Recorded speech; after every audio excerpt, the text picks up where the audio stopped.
नमस्कार मंडळी, कसे आहात सगळे? मजेत ना? आज आहे माझ्याकडे तुळशीचं लग्न, त्यामुळे ही सगळी तयारी मी इथे करून घेत आहे. आता पहिल्यांदा मी बाप्पाला अभिषेक करून त्यांची स्थापना करून घेत आहे. मग श्रीकृष्णांना अंघोळ घालून आपण त्यांना नवीन वस्त्र घालून मांडणी करून घेऊयात. इथे मी बाप्पाला पहिलं पाण्याने, हळदीच्या पाण्याने, नंतर दुधाने अभिषेक करून आपण विडा जो मांडतो त्याच्यावर मी बाप्पाला मांडून घेणार आहे. त्यांना आसन म्हणून आपण खायची पानं जी आहेत ती ठेवली आहेत. त्याच्यानंतर आपण श्रीकृष्ण बाप्पाला पण इथे अंघोळ घालून घेत आहोत, मस्त हळदीच्या पाण्याने, दुधाने.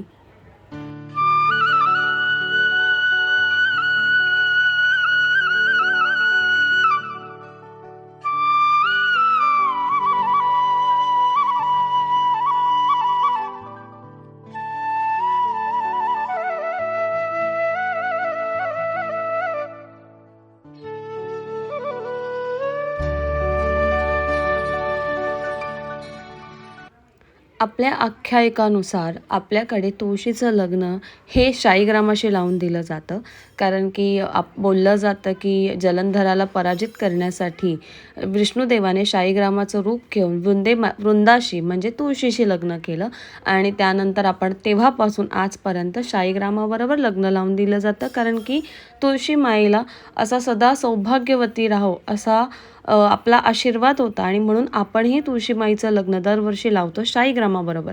पण माझ्याकडे शाळीग्राम नसल्यामुळे मी बाळकृष्णाशी त्यांचं लग्न लावत आहे इथे. पण बाळकृष्णाऐवजी जर कोणाकडे विष्णुदेवाची मूर्ती असेल किंवा त्यांचा फोटो असेल तर त्याच्याबरोबरही आपण लग्न लावू शकतो. इथे मी बाळकृष्णाशी लावत आहे. तुम्ही बघितलं असेल माझ्या कोल्हापूरच्या व्लॉगमध्ये हे वस्त्र जे आहे ते मी मार्गशीर्षच्या महालक्ष्मीसाठी मी आणलं होतं. पण माहीत नाही का मला साडीचं नाही घालता आलं देवी आईला, खूप टाईम कमी होता आणि म्हणून मग मला हे वस्त्र त्यांना घालायचं होतं. ते हे घातलं. इथे किती छान दिसतंय तुम्ही पाहू शकता, किती प्रसन्न वाटतंय. असं वाटतंय की ह्याच गोष्टीसाठी आणलं होतं. तर आता आपल्याला तुळशी आईला नवरी आईसारखं नटवायचं आहे, नवरीसारखं. तर इथे मी मोगऱ्याचा मस्त गजरा पण लावला आहे त्यांना. बोरमाळ, मंगळसूत्र, गजरा याच्याने खूप छान नटली आहे तुळस माझी. खूप प्रसन्न वाटतंय, खूप बहरली आहे. गजरा घातल्यावर तर खरंच नवरी नटली असं वाटायला लागलं आहे. खूप प्रसन्न. बोरमाळ घातली आहे, मंगळसूत्र घातलं आहे मी इथे. नंतर तुळशी आईला सगळ्यात इम्पॉर्टंट सुवासिनीचं आपलं लेणं म्हणजे हा विडा. आपण ओटी भरतो तुळशी आईची. इथे माझ्याकडे अंतरपाट नव्हता म्हणून मी पांढरा रुमाल जो वापरलेला नाही आहे त्याच्यावर स्वस्तिक काढून मी अंतरपाट घेतला आहे. किती मस्त वाटते ही पूजा.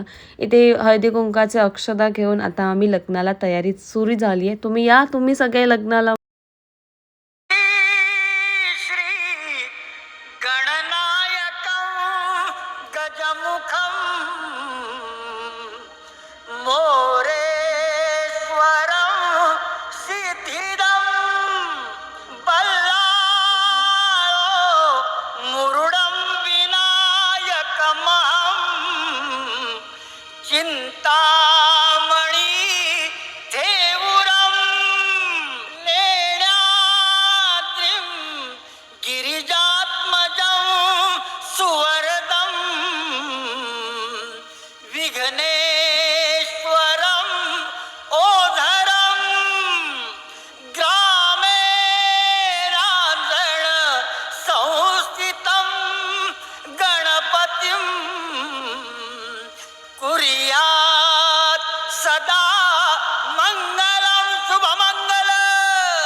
निवांत बघा.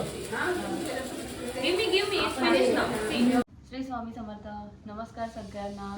आजचा ब्लॉग तुम्ही थंबनेलवरून बघितलाच आहे की कोणत्या गोष्टीच्या बद्दल आहे. आज पहिल्यांदा एवढी षाडोषोपचारपणे मी तुळशीचं लग्न इथे पूर्ण पार पाडलेलं आहे. खूप खूप मस्त वाटतंय म्हणजे मला असं वाटतं की माझ्या लग्नानंतर मीच हे लग्न अटेंड केलं आहे. आणि खरंच खूप आठवावं लागलं की स्वतःच्या लग्नात मी काय केलं होतं. तसंच तुळशी आईचं लग्न लावायचं आहे मला इथे, आणि श्रीकृष्णाबरोबर इथे लग्न झालेलं आहे, संपन्न झालेलं आहे तुळशी विवाह आत्ता इथे. आणि काल ॲक्च्युली देवउठणी एकादशी झाली. काल पंढरपुरात लग्न लागले. आजपासून आपल्याकडे 5 दिवस जसं ज्याला सोयीस्कर वाटेल तसं त्याने तुळशीचा विवाह लावावा.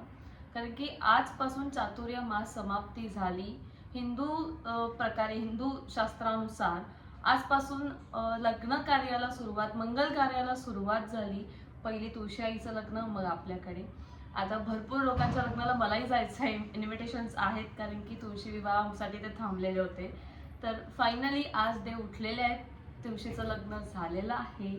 खूप खूप प्रसन्न वाटतंय खरंच. एक छोटूसा विवाह संपन्न झाला इथे, पण असं फील येते की मी खूप छान तुळशीच्या, म्हणजे कोणाच्या तरी लग्नात मी तिथे आहे आणि मी लग्न बघते, लग्नात मी अटेंड करते आहे.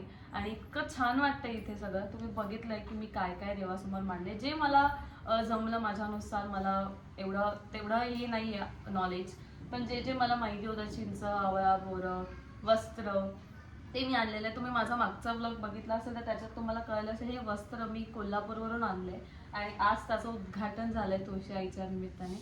आज तुळशी आई आणि बाळकृष्णाचं लग्न झालेलं आहे. मी दरवाजाच्या बाहेर न करता आतमध्ये केलं आहे, कारण की बाहेर अलाव नाही आहे रात्रभर हे सगळं दिवा वगैरे चालत ठेवणं. तर मी घराच्या आतमध्ये बाजूला घेऊन केलेलं आहे. माझी ही तुळस विंडोमध्ये असते, पण विंडोमध्ये उतरून करणं साहजिकच नाही आहे तेवढं सोपं, म्हणून मी इथे केलेलं आहे. कशी वाटली तुम्हाला माझी पूजा हे नक्कीच कमेंट करून कळवा. थँक्यू.